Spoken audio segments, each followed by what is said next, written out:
नमस्कार साथियों, ज्ञान साकार अकेडमी पर आपका स्वागत है। आज हम लोग देख लेते हैं पॉलिटी का चैप्टर राज्य के नीति निर्देशक तत्व यानी कि DPSP। इसका फुल फॉर्म हम लोग कहते हैं directive principle of state policy. राज्य के नीति निर्देशक तत्व। तो संविधान के भाग 4 में अनुच्छेद 36 से 51 तक राज्य के नीति निर्देशक तत्व दिए गए हैं। इसे आयरलैंड के संविधान से लिया गया है। तो संविधान के भाग 4 में अनुच्छेद 36 से अनुच्छेद 51 तक राज्य के नीति निर्देशक तत्वों को दिया गया है। इसे आयरलैंड के संविधान से लिया गया है। राज्य के नीति निर्देशक तत्वों का लक्ष्य देश में लोक कल्याणकारी राज्य की स्थापना करना है। चलिए अब इसके बाद हम लोग एक एक अनुच्छेद की बात कर लेते हैं। अनुच्छेद 36, इसमें राज्य शब्द की परिभाषा दी गई है। अनुच्छेद 36 इसमें राज्य शब्द की परिभाषा दी गई है। अगली बात करते हैं अनुच्छेद 37 की। इस भाग के उपबंधों को यानी कि जो भाग 4 में उपबंध दिए गए हैं, भाग 4 में जो अनुच्छेद दिए गए हैं यानी कि 36 से 51 तक, इनको न्यायालय द्वारा लागू नहीं कराया जा सकता है। इस भाग का मतलब भाग 4 के उपबंधों को न्यायालय द्वारा लागू नहीं कराया जा सकता है। बात करते हैं अनुच्छेद 38 की। अनुच्छेद 38 में क्या दे रखा है? अनुच्छेद 38 के 2 भाग हैं, अनुच्छेद 38(1) और अनुच्छेद 38 का सब क्लॉज 2। अनुच्छेद 38 के 1 में क्या दिया? राज्य को यह निर्देश दिया गया है कि वह लोक कल्याण की अभिवृद्धि करके ऐसी सामाजिक व्यवस्था की स्थापना करने का प्रयास करेगा जिसमें सामाजिक, आर्थिक और राजनैतिक न्याय प्रत्येक व्यक्ति को सुनिश्चित हो सके। तो कौन कौन से न्याय की बात की गई है? सामाजिक, आर्थिक और राजनैतिक न्याय प्रत्येक व्यक्ति को सुनिश्चित हो सके। 38 के 2 में क्या दे रखा है? राज्य लोगों के समूहों के बीच प्रतिष्ठा, सुविधाओं और अवसर की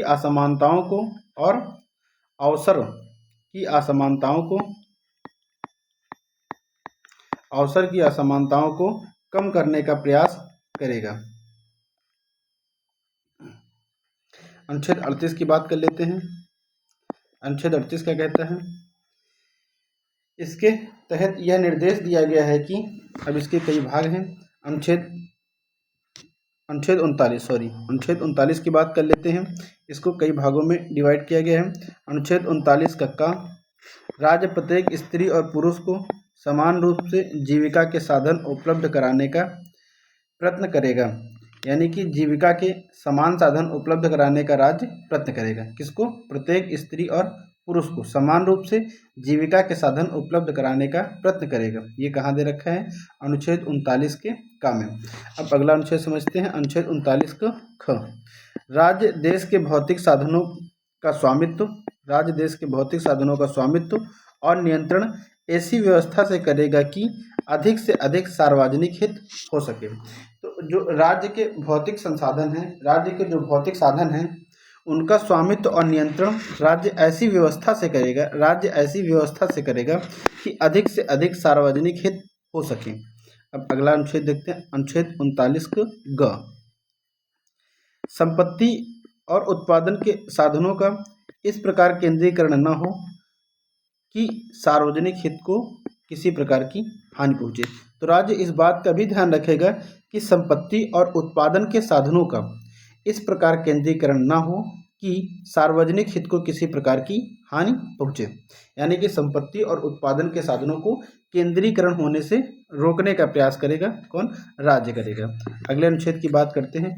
39 घ, राज्य, ये इंपॉर्टेंट है, राज्य प्रत्येक नागरिक को चाहे वह स्त्री हो या पुरुष समान कार्य के लिए समान वेतन का प्रावधान करेगा। तो यह इंपॉर्टेंट पॉइंट है कि समान वेतन की बात कहाँ की गई है? अनुच्छेद 39 के घ में। राज्य प्रत्येक नागरिक को चाहे वह स्त्री हो या पुरुष हो समान कार्य के लिए समान वेतन प्रदान करेगा या समान वेतन देने का प्रावधान करेगा। अगला बात कर लेते हैं अनुच्छेद 39 का अंग। राज्य ऐसी व्यवस्था करेगा कि श्रमिक पुरुषों और स्त्रियों के स्वास्थ्य और शक्ति तथा बालकों की सुकुमारावस्था का दुरुपयोग न हो तथा आर्थिक आर्थिक व्यवस्थावश कोई नागरिक ऐसे रोजगार में न जाए जो उसकी आयु व शक्ति के अनुकूल न हो। यानी कि ये जो अनुच्छेद 39 का अंगा कह रहा है कि राज्य ऐसी व्यवस्था करेगा कि श्रमिक पुरुषों और स्त्रियों को स्वास्थ्य और उनकी शक्ति के विपरीत आर्थिक व्यवस्थावश ऐसे किसी भी नागरिक को ऐसे रोजगार में न जाना पड़े जो उसकी आयु और शक्ति के अनुकूल न हो और बालकों की सुकुमारावस्था का दुरुपयोग न हो। अब अगले अनुच्छेद की बात कर लेते हैं। अनुच्छेद 39 का 4 बच्चों व युवकों की शोषण से भौतिक व नैतिक परित्याग से रक्षा की जाएगी। राज्य का यह भी संकल्प है। अनुच्छेद 40 की बात कर लेते हैं। अब हम 39 की बात हम लोग कर चुके हैं। अनुच्छेद 40 में क्या दे रखा है? राज्य ग्राम पंचायतों के गठन का प्रावधान करेगा। तो ग्राम पंचायतों के गठन की बात कहाँ की गई है? अनुच्छेद 40 में। यह एक इम्पोर्टेंट अनुच्छेद है, याद करना है, परीक्षा की दृष्टि से बहुत महत्वपूर्ण है। राज्य ग्राम पंचायतों के गठन का प्रावधान करेगा। ये कहाँ पर दे रखा है? अनुच्छेद 40। अनुच्छेद 41 की अब बात करते हैं। राज्य अपने आर्थिक सीमाओं के भीतर यह प्रयास करेगा राज्य अपनी आर्थिक सीमाओं के भीतर यह प्रयास करेगा कि सभी नागरिक अपनी योग्यता के अनुसार रोजगार व शिक्षा पा सकें एवं बेगारी, बुढ़ापा, बीमारी तथा असमर्थता आदि दशाओं में सार्वजनिक सहायता प्राप्त कर सकें। असमर्थता। राज्य अपनी आर्थिक सीमाओं के भीतर यह प्रयास करेगा कि सभी नागरिक अपनी योग्यता के अनुसार रोजगार व शिक्षा पा सकें एवं बेगारी, बुढ़ापा, बीमारी व असमर्थता आदि दशाओं में सार्वजनिक सहायता प्राप्त कर सकें। अनुच्छेद 42 की बात कर लेते हैं। राज्य ऐसा प्रयत्न करेगा कि व्यक्तियों को अनुकूल एवं मानवोचित दशाओं में ही काम करना पड़े तथा स्त्रियों को प्रसूति सहायता के लिए उपबंध करेगा।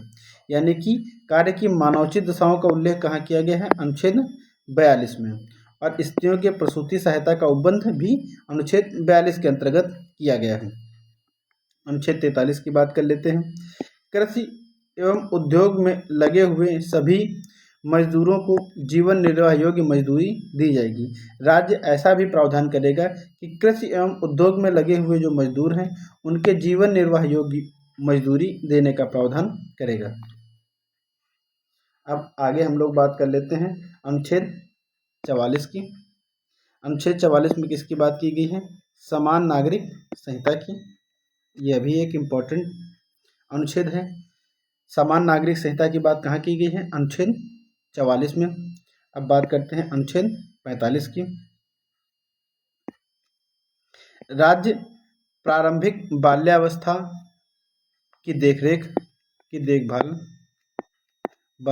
की देखभाल और बच्चों की शिक्षा के लिए प्रयास करेगा। तो राज्य बाल्यावस्था की देखभाल और बच्चों की शिक्षा के लिए प्रावधान कहाँ करेगा? अनुच्छेद 45 के अंतर्गत। ठीक है भैया। अनुच्छेद 46 की बात कर लेते हैं। राज्य जनता के दुर्बल वर्गों, विशेषतया अनुसूचित जाति, अनुसूचित जनजाति के शिक्षा व अर्थ संबंधी अनुसूचित जाति व अनुसूचित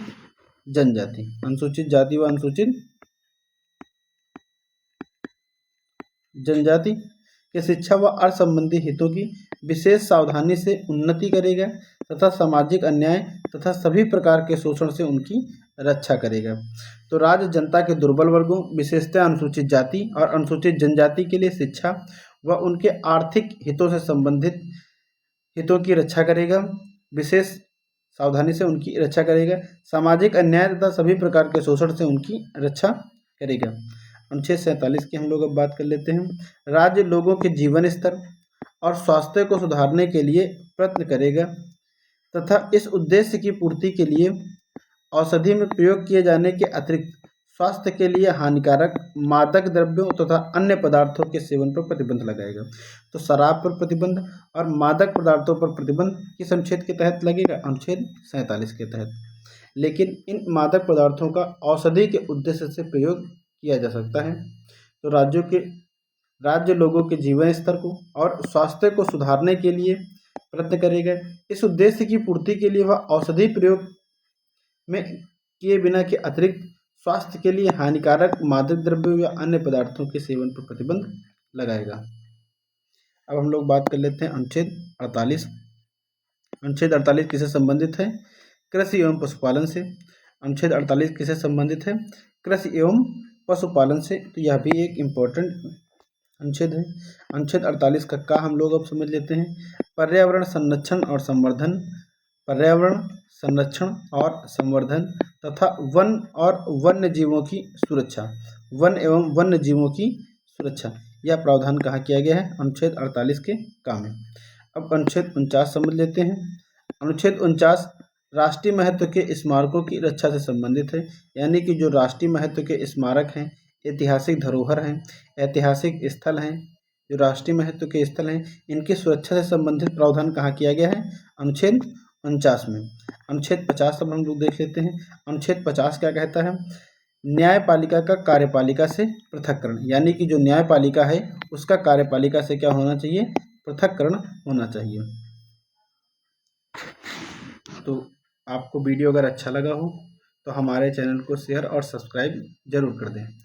और यदि आपको ऑफलाइन कोचिंग पढ़नी है तो सोहरामू चौराहे पर आप हमारे दिए गए नंबर पर कांटेक्ट कर सकते हैं।